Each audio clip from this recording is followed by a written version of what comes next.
At sa puntong ito, makakausap po natin si Mr. Rodel Cisneros. Okay. Nakita yung video kanina na isang babae na may kasayaw na foreigner. Okay? Mrs. niya yung babae. Okay, hindi siya yung foreigner. Ayan, mamaya-maya makita nyo. Okay? Ayan, Mrs. niya po yun, yung babae. Right. Sir Rodel, magandang umaga po, Sir Rodel. Magandang umaga po, sir. Okay. Paano po napasakamay nyo itong video? Yung nung una, sir, pinasa ng kasama niya doon kasi naawa siya sa akin, sir. Hindi ko alam na ginagawa niya doon sa sa bahay ng amo niya. Amo niya po ito, sir. Opo, yung nagpasa, sir, yung kasamahan niya. Tapos doon yan sa bahay ng pinatrabahoan niya. Aha. Okay, sino po yung lalaki? Kaano-ano niya po? Ano po, katrabaho sir? niya? Hindi, sir. Pakistani daw, sir. Sabi ng yung mga kaibigan niya. Pakistani. Opo. Pero anong trabaho nitong Pakistani? Ewan ko, sir. Kasi sabi niya, may negosyo daw dyan. Sabi niya sa akin. Negosyante. Opo. Hindi niya katrabaho. Hindi, sir. Pupunta-punta lang, sir. Palagi doon. Okay. Nasa Saudi ngayon si Ma'am Roslyn. Gano'n siya katagal po sa Saudi? Mag-apat na taon siya ngayong sir. March.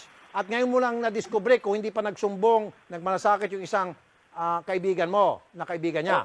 Opo, sir. Okay. Kinumprantan niyo po ba siya tungkol dito? At ano pong sabi niya? Sabi niya, sir, wala na, hindi na daw siya uwi daw. Hindi na siya uwi. Bakit? Oo. Ayun ko sa kanya, parang wala na, sir, wala na pakialam. Tapos, pinupost niya palagi yung ginagawa nila sa lalaki. Ay, pinagmamalaki niya at pinupost niya sa social media. Oh, lahat ng binigay, sir, pinupost niya. Uy, may anak po kayo? Nakakaya. May mga Wala, anak? sir. Okay. Pero kasal po kayo? Opo, sir. Okay. So, panay ang post niya sa social media, parang pinainggit ka pa. Kaya nga, Kinukutsa sir, ka pa. kita ng pamilya ko, kita ng mga kaibigan ko. Ako na lang sir, nangyay doon sa amin. Nakausap mo po yung mga kamag-anak niya, nanay niya, tatay niya. Tungkol dito. Nakausap, sir, noong una, sir, parang sila sa akin, sir. Sa ngayon, hindi na. Parang ako lang nilalait nila kasi doon na palagi sa kanila, tumukontak yung asawa ko. Nung una, nagagalit sila sa misis mo, itong mga magulang ni misis. At Opo, sir, kinakampihan nung ka. una. Pero bandang huli, nilalait ka na nila. Ako pa nilalait nila. Ako pang binabaliktad nila. Ako daw yung ng bababae. May anak daw ako dito. Nako po. Baka nasuhula na. O kaya nga, sir, yan ang ko, sir. Kasi doon na napapadala palagi sa kanila. Okay, makakausap natin si misis, guys. Makakausap natin si misis. Okay. Wala ba tayong makausap? Ano, ma'am, sir, ito? May agency ba ito? Direct hired? Agency, sir. Dito sa Sambuanga. Makausap natin yung agency, guys. May agency ba tayo makausap? Ringing. Okay. Gusto mo akong tatawag? Bigyan mo sa akin, Paul. Tatawagan ko. Okay. Anyway, tawagan nyo si Attorney Garrett. Tatanungin natin kung base lamang sa pagsayaw-sayaw na yan, kung meron bang pwedeng maikaso dito kay babae at gagamitin po yung ikakaso kay babae sa ating embahada o DFA o OWA nang sa gayon siya po ay mapadeport pabalik ng Pilipinas, or better, isusumiti po natin yung video na yan sa Saudi government nang sa gayon siya po'y dadamputin at ikukulong sa Saudi at ipapadeport. Ano pa mangyari, siya po'y madideport pa rin. Okay? Ang kailangan ko ay mga makausap, hindi yung mga comments. Okay? Tawag. Wala tayong matatawagan? Hello, sir. Sir. Yung pong pag-alis ni Mrs. dito sa Pilipinas, I'm sure hinatid ka pa siguro at walang sinasabi sa iyo na ikaw ay nang bababae. Ngayon, all of a sudden, binabaliktad na sinasabi ikaw ay nang babae at ikaw may babae. Usually kasi ganun mga sinasabi. Wala, sir. Wala kami sinabing ganyan. Tinutulungan ko nga sa palabas, sir. Ako pa nga nagsuporta sa kanya kahit hirap na pag Okay. Sa punto ito mga kausap sa Attorney Garrett Tungol. Attorney Garrett, magandang umaga sa iyo. Magandang umaga, Sir Rafi. Now, base lamang sa video na nakuha ni Mister sa social media na mismong si Mrs. ang nagpo-post, meron siyang kasayaw na Pakistani, naghahalikan and all. May kaso ba si Mrs. pagdating sa Pilipinas? Pwede bang maisampa sa korte yan? Actually, Sir Rafi, no, kasi may tinatawag po tayong territoriality principle of criminal law.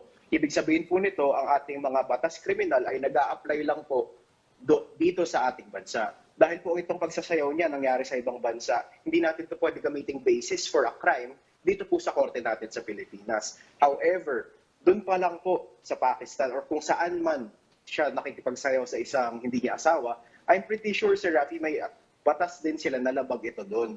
Dahil kailangan natin tandaan na itong Islamic countries ay very strict pagdating sa marital vows nila. Ang tingin ko, Sir Rafi, wala siyang criminal law dito pero may grounds for deportation siya doon. Ayun. Okay, yun nga naisip ko na yung video na yan, kasama yung marriage certificate niya rito kay Mr. Rodel Cisneros, isusumite sa Saudi authorities and Saudi authorities na will take over para sa mga dampot at makulong at mapadeport at the same time. Or, Yes, sir, tama po. or kapag minalas-malas siya, makukulong siya ng pagkahaba-haba panahon. Okay, sige, Yun Attorney po, Garrett. yes, sir. Maraming salamat. Sir Rodel, Opo, sir. okay, hindi po natin makontak si Mrs. maging yung kanyang agency. So, ang gagawin na lang po natin, yung video na yan, with your permission, kailangan din po namin ng inyo pong sinumpang salaysay at ipapadala po natin yan sa Saudi authorities. Okay lang po sa inyo, sir, para siya po'y madampot at makulong doon. Okay lang, sir, kasi yan hinamon niya sa akin. Tutulungan pa niya ako maitulpo daw. Kung sino daw laban na itulpo kasi OFW daw siya. Tutulungan ka pa niya magsumbong sa akin. Oo nga, sir, kasi OFW daw siya. Kasi alam niya, mahal na mahal ko mga OFW. Oo nga, sir. Oh, totoo yun. Mahal na mahal ko mga OFW, pero nasa lugar. Ito, wala siya sa lugar eh. So, hindi Kaya namin siya mahal. Inahamon ako niya, sir. Ako nga nga nagpakumbaba sa kanya kung anong dapat gawin namin. Wala, sir. Siya matigas pa. Okay. Ilang taon na po kayo kasal, sir? Ano, sir? 8 taon na. 8 years na kayong kasal at wala kayong anak. Okay. Wala, sir. Sir, nanunod siya ngayon or mapapanood niya po ito, ano po yung inyong mensahe sa kanya? Kung narinig ka man ngayon, uuwi ka dito. Para yung sinasabi mo lahat, ito, tinutuloy ko na kasi ikaw yung naghamon sa akin. Para anong gawin, anong sa batas, yun na lang ang sundin natin. Okay. Yung mga ginagawa mo, masyado mo nang pinagmalakihan. Okay. Nahiya na kami dito sa mga pamilya namin. Ito yung lahat ng kaibigan namin, ako nang inano nila. Parang wala na akong mukha na nakikita sa kanila. Okay, sir, ngayon naman, magmensahe ka sa kanyang mapanlait at konsididor ng mga magulang.